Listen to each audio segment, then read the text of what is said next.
So on this video we're going to show you how to work with Brady Workstation software, the custom designer app within Brady Workstation software to design a racking label and just to basically do a very straightforward sequence. So this is where if you want to start at A01 and go to A99 as an example, this is how you would do it basically.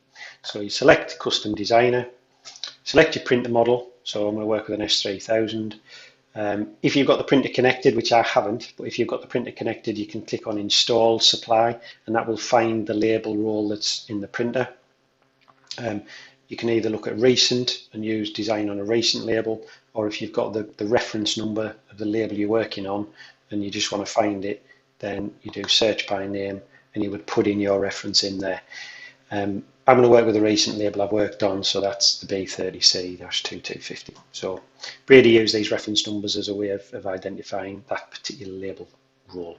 So click create when you've got that set correctly, and because we selected the right label type, we've now got that blank label showing here.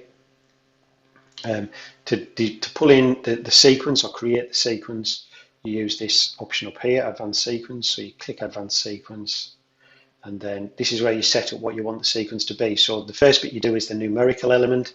So if you want A01 to A99, this is where you do the 01 to 99. Then you click next, and then you can add the other elements that you need. So if you need something before or after the numerical bit, this is where you put it in. So if we want A, and then if we wanted a dash, you'd add that there. So that's creating A-01. It's important here that you tell it whether you want text or barcode. So if we click barcode, that will give us this basically, a barcode. And it still shows a bit of text as well. If you just wanted to put it in as text, you click text. But we want to do a barcode. And then you click. So when you've got all this set correctly, and you're looking at the right, what you want, basically the first one, you click and drag that up onto the label. And that comes up onto the label, and then you can work with each of these different elements. So the barcode and the text element can be handled and looked after separately.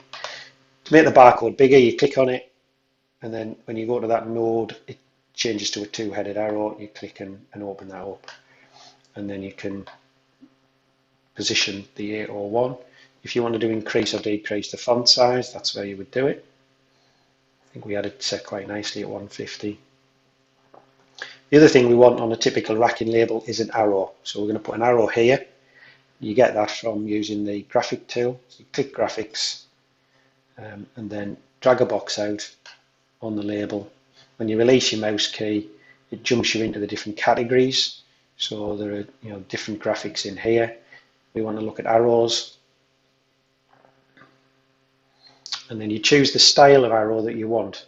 It won't necessarily be in the right direction, so you basically select the arrow, and then once it comes in on the label, we can resize it, and then we can rotate it by using the arrange option here, arrange, and then there's a rotate option along here. So we can set 90 degrees will give us a down arrow, 270 degrees gives us an up arrow, and then once we've got it facing in the right direction, we can position it, and again we could subtly reshape it, resize it.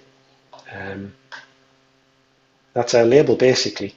The one thing we do need to do with the arrow is we need to tell the software to put the arrow on all labels. If we don't, when we go to print, you can see that you've got the arrow on the first label, but the arrow is missing off the second label, the third label, the fourth label, and the fifth label. So we go back to label. So to put that arrow on all labels, you click on it, and down in the bottom half of the screen you click create properties, create copies, and we want to duplicate that and to add it to all labels automatically. So that's the option that we select. Click OK.